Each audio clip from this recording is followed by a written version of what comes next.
नाना जान का घर जो मेरे लिए सब कुछ था, उस पर किसी मलिक बिल्डर इन्वेस्टर जो भी है वो कब्जा कर लिया और फिर सबको बाहर निकाल दिया। पता है जरीउन ने पता नहीं मुझसे कितने झूठ बोले। बतूल पर अलग जुल्म हो रहा है। मेरे मामू उनको तो कुछ पता ही नहीं, वो इतने दुखी हैं। जैसा लगता है कि मेरी नफरत में मेरी मामी जरीउन के साथ मिल गई हैं। तुमसे कौन नफरत कर सकता है? तुम्हारा ध्यान कहाँ है? हाँ यहीं पे ध्यान, सारा का सारा इधर ही है। अच्छा तो क्या कहा मैंने? तुमने कहा कि नाना जान का घर जो तुम्हारे लिए बड़ा इम्पोर्टेंट था वो किसी मलिक बिल्डर्स ने ले लिया है। हाँ। जरीउन के झूठ सामने लाने हैं, बतूल पे हुए हुए जुल्म का हिसाब लेना है, और जो तुम्हारे मामू हैं जो बिल्कुल लाइलम और दुखी हैं, उनकी बीवी जो फॉर सम रीजन तुमसे बहुत नफरत करती है, उनको अलग करना है, राइट? नहीं, अब ये कब कहा मैंने? मैं अलग नहीं करना चाहती।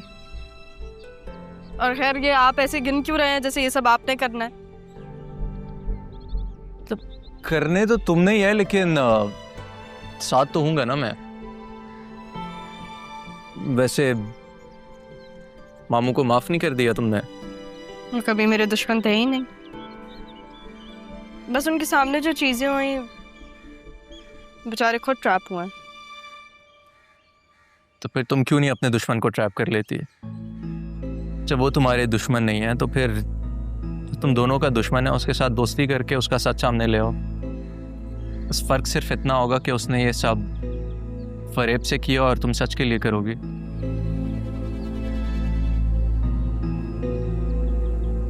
क्या सोचने लगी?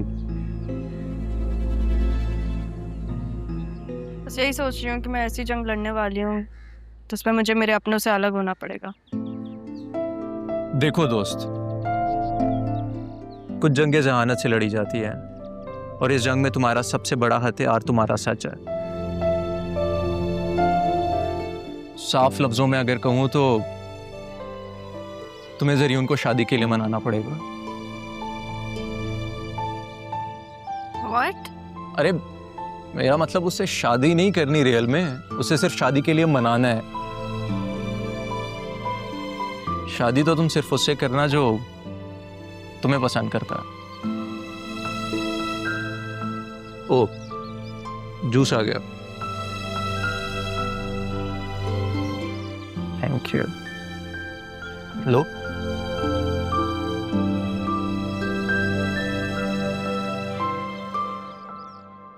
तुम मुझे कॉल तो कर सकती थी ना, तुम मेरे घर जा सकती थी रहने के लिए, और तुम बल्कि ये भी कर सकती थी कि तुम जर्मनी आ जाती।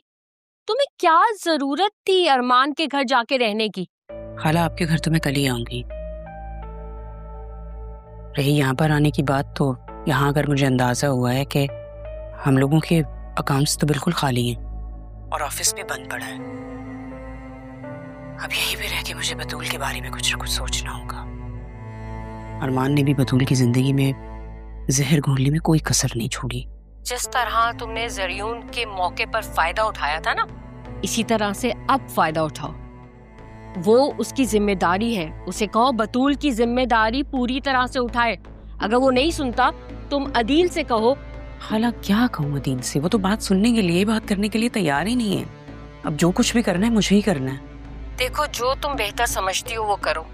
मैं तुम्हें कुछ मनी ट्रांसफर करवा रही हूँ, ठीक है? परेशान बिल्कुल ना होना, तुम्हारी खाला तुम्हारे साथ है। बल्कि मैं तो तुम्हें मशवरा दूंगी कि तुम बतूल से फारिग होके ना तुम सीधा जर्मनी आ जाओ मेरे पास। बेटे से बात करती हूँ मैं इस सिलसिले में, और तुम्हारे लिए यहाँ आना मुश्किल नहीं होगा। मेरा भी साथ हो जाएगा तुम्हारे साथ। आपका ये आइडिया बहुत अच्छा है। बस फिलहाल मुझे बतूल के लिए कुछ ना कुछ करना है। आप प्लीज दुआ करें उसका मसला हल हो जाए, किसी तरह से अरमान की और बतूल की शादी हो जाए।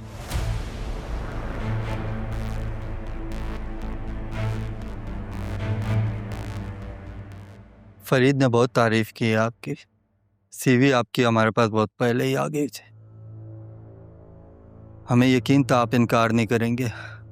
इसलिए हमने एग्रीमेंट पहले ही बनवा लिया। 6 लाख तनख्वाह है आपकी। अगर आपको कम लग रहा है तो 6 माह में पैकेज वैसे ही बढ़ जाएंगे। ऐसा नहीं है, पैकेज बहुत अच्छा है, इंसेंटिव भी कमाल है। तो फिर साइन करें और ज्वाइन कर लें।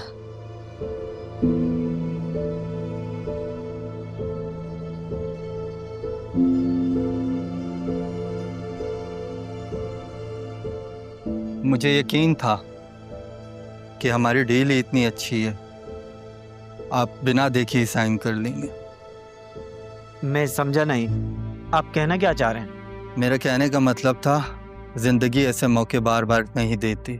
हमने आपका इंटरव्यू इसीलिए ही नहीं किया कि आप हमारे किसी सवाल से ऑफेंड होकर इनकार ही न कर दें।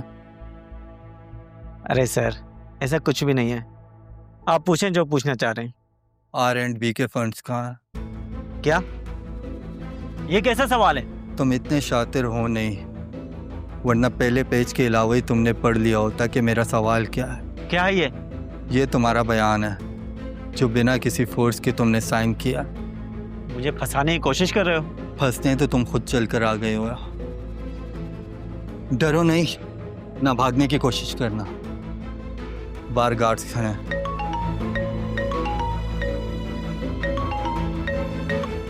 जी सर। सर, देखने में तो बाज लग रहा है, लेकिन कबूतर निकला। ज़्यादा देर सह नहीं पाएगा, जल्द सब कुछ बता देगा। ले जाएंगे अभी से खातिरदारी के लिए। आप भी खातिर जमा रखें, रिजल्ट जल्दी मिल जाएंगे आपको।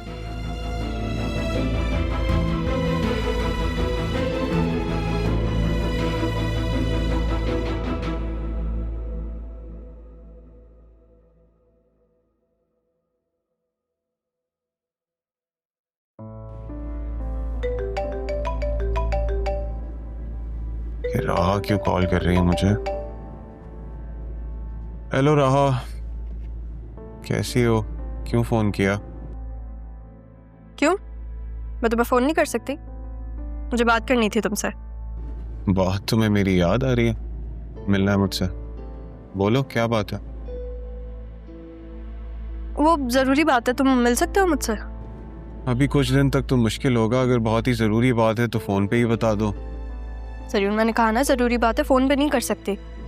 चलो ठीक है, फिर कुछ दिन सब्र करो। अभी तो बतूल ने जान अजाब करके रखी हुई है। तुम ठीक कह रहे थे बतूल के बारे में? देखा मैंने उसको अरमान के साथ, खूब सुनाई उन दोनों को, कुछ कह ही नहीं सके आगे से। क्या क्या कहा उसने? उसने मुझसे नहीं कहा कुछ, मैंने उन दोनों को सुनाई। वो दोनों बस चुप करके सुनते रहे। मैं उनको बताऊंगी आखिरी ख्वाहिश पूरी करना किसे कहते हैं। तो मुझे बताओ, आज शाम में मिल रहे हो ना? हाँ हाँ, मैं तुमसे मिल रहा हूँ। ठीक है, फिर तो मुझे अब्बू के घर से पिक कर लेना। बाय ज़रियुन। Bye bye. चलो ये तो अच्छा हो गया कि राह ने खुद ही देख लिया दोनों को। डैड को बताता हूँ। नहीं, पहले राह से मिल लूं, फिर डिस्कस करता हूँ।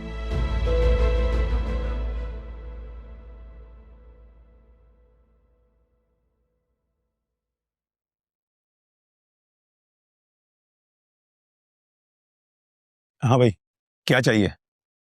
सैफ हाउस। क्यों? एक और उम्मीदवार आ गया। लगता है तुझे सरकार ने भेजा है यहाँ। आखिर इस घर के पीछे इतने लोग हैं क्यों? कहीं तेरी भी तो ससुराल नहीं है वहाँ, वसीम के बेटे की तरह? दोनों बाप बेटे चूना लगा के चले गए मुझे। एक बार मिल जाए, वो हाल करूंगा कि कहानियां सुनने नहीं आया। जितना पूछ रहा हूं उतना बताओ। कितने पैसे लिए थे बाप बेटों से? हो कौन तुम? मेरे सामने बैठ के इतने भरम दे रहे हो? बताओ तो सही भाई, आखिर हो कौन तुम? जो भी हूं तुम्हारी समझ से बाहर हूं, इसलिए ज्यादा खुद को हल्का नहीं करो और सीधी बात करो। और सीधी बात क्या है? सैफ हाउस कब और कितने में खाली करोगे? ऐसा है तो वो बात तुमने सुनी होगी, कब्जा सच्चा और दावा झूठा। अगर मैं ना करूं तो? काबिज और मालिक में एक मामूली फर्क होता है, और वही फर्क उसे गैर मामूली भी बनाता है। तो इस चक्कर में नहीं पड़ो। तुम्हें भी बहुत अच्छे से पता है कि इस शहर में तुम्हारे कितने दुश्मन हैं। अपनी कीमत बताओ। मेरी कीमत तुम अदा कर सकोगे? बोलो। 7 करोड़ सूद समेत।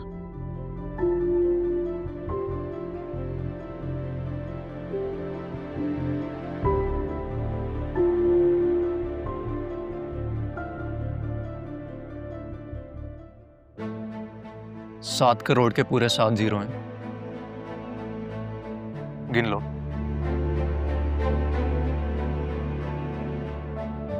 2 दिन है तुम्हारे पास।